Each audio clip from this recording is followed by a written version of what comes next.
where Erev Rav and Israel fell.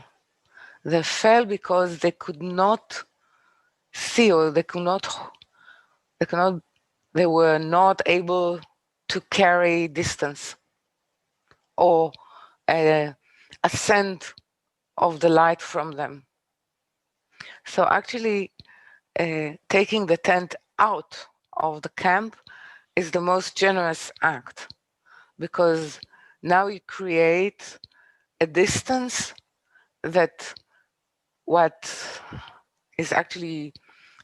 is being born out of it is longing. So the present is longing.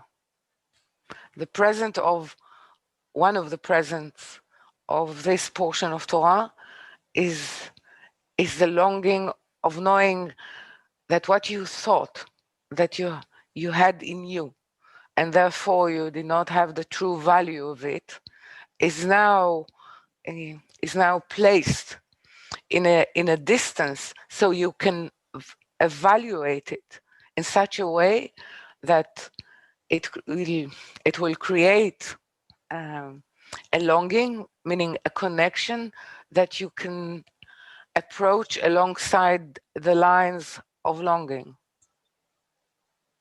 You didn't have longing before. Okay. So first, it's not a punishment.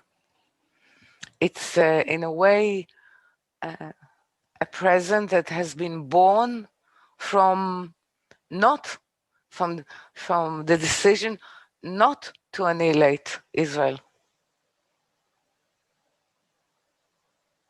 It's true, there is a surgery of removing some parts that would not allow the whole body to actually live and continue to complete itself, or continue to evolute. Okay, so it's a portion of sorting out. One can say maybe a painful sorting out, but a huge healing and ways to recover that is being given because of this fall. It's as though this fall was someone was waiting for it to happen in order to actually allow this structure of spirit to grow. Okay. So we need to see that as we read the portion, we usually tend to read it from our fears, or from the perception of the will to receive to oneself.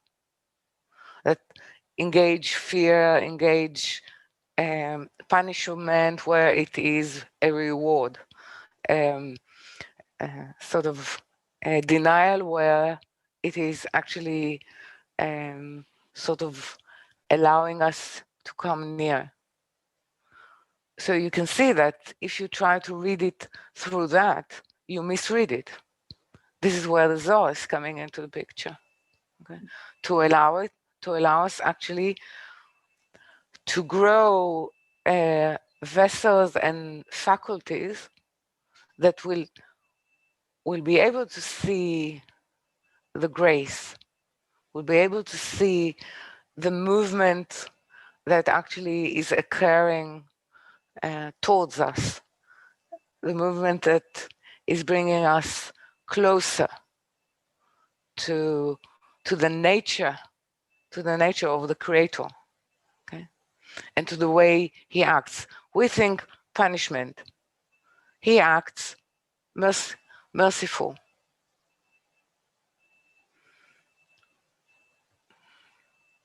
Would this could be read like mainly set aside the golden calf, mainly as a dialogue,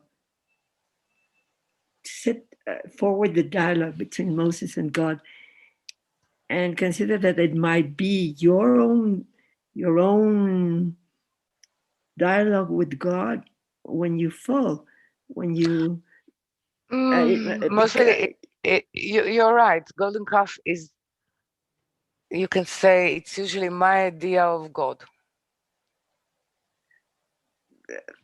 Yeah. You don't say to yourself, it's my idea of God. You say to yourself, this is God. You forget to say that this is your idea about God. And that's a golden calf.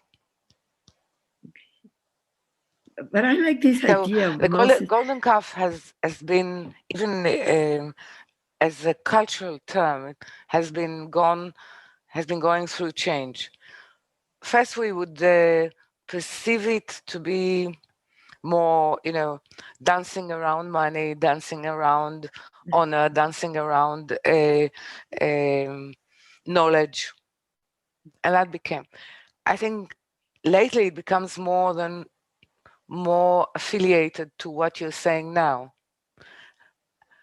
Golden calf becomes my idea about truth, my idea about holiness.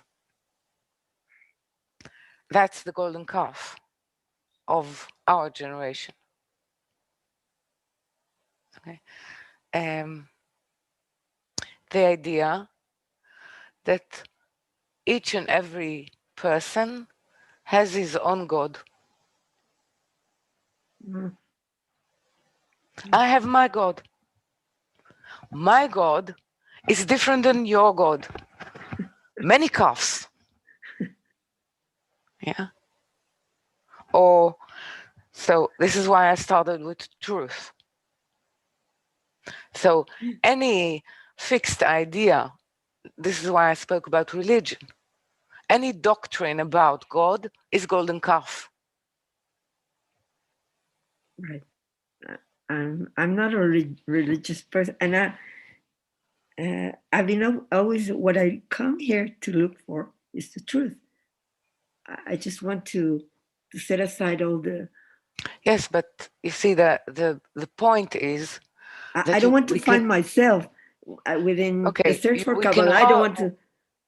you cannot have a perception of truth if you don't have the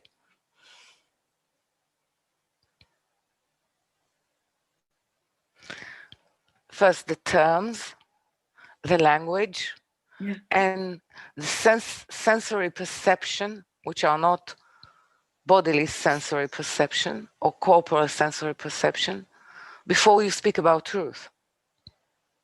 Okay. So first, about truth, which is Kabbalah teaching us, know the truth about yourself. That with this sensory perception, you cannot know the truth. So you cannot say my truth. You can say, I want to know, you saying, I want to know the truth. So first, learn the truth about yourself. To know the truth about ourselves is not a very pretty sight. I know. Okay, so when we discover that, then we discover the need for building a new sensory perception, meaning sensors, which are called sphirot, which are called measurement, that we will be able to perceive something that is similarly or approaching truth. It's not enough to say, I want the truth, because you see what happens. Golden Calf is saying that there's no standing. In the beginning of my teaching Kabbalah, everyone that I said to them that we're searching for the truth, and this is the truth, left, because they could not sustain that there is such a possibility. Because Buddhism say if someone is trying to teach you the truth, he's lying. There's no truth. Well, there is. Yes. No, it's not so obvious. In our world, it's not so obvious that there is. Yes, but I know that. In our world, there is what is obvious, that there is a need for truth. Okay. But it's coming from understanding that there is no truth around that you can hear about. unless you're actually serious about truth, it means that we have to have a different perceptive apparatus for being able even to detect it. We're not able to detect it even if it will fall on our head. What I'm trying to get out of what I'm receiving from you is that I'm looking, when I say I'm looking for the truth, that I'm looking for God. That's what I mean. It's the same.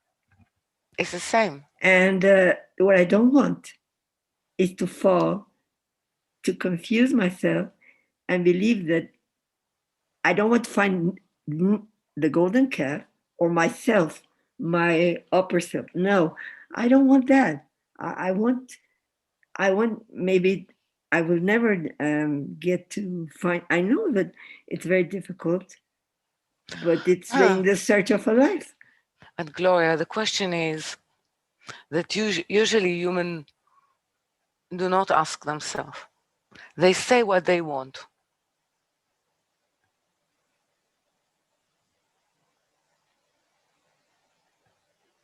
I hope I'm being truthful. It doesn't matter if you're truthful. You say what you want. The question is what he wants. Oh. Well, he brought me here. Yeah, most humanity say that they have the right actually to want truth.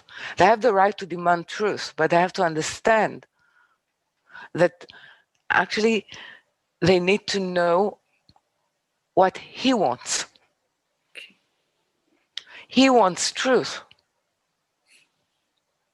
But therefore, what we discover that we are inadequate for truth. Now the conversation starts. Not from what I want. What I want was the key word so far in my life.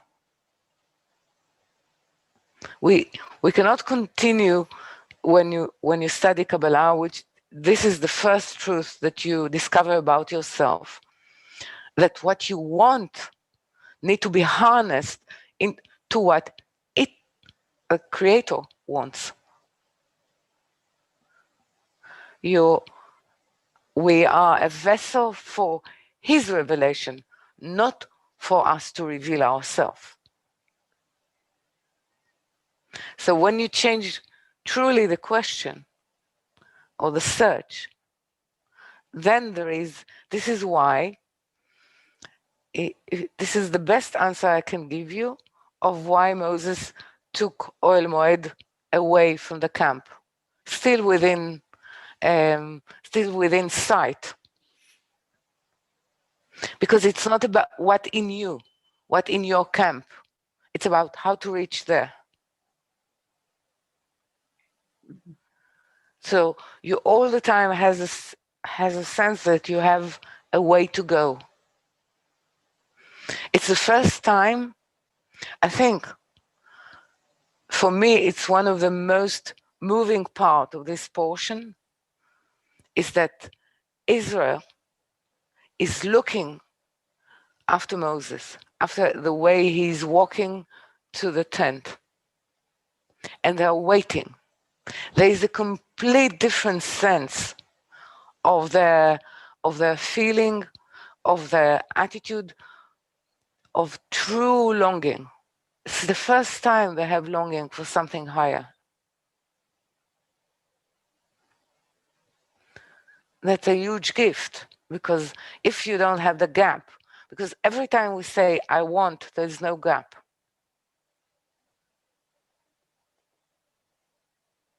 There's a gap between what you want and the reward. It's not a true gap. It's within the space in yourself. It's between what you want and the way you picture it. To want, this is the prayer, to want that which the Creator wants is to create the gap. So you have a longing, and then it's outside of yourself. Okay. Yes. Okay. Thank you. So this is one of the gifts of this portion. Apart from the 13 Reformation names or tikkun, which has to do with the whole relationship of where when you perceive and you long for something that is outside of yourself. It's not the same will. It's a different will that you seek to approach it, to get near to it, to become like it. Not to achieve or to attain your wants.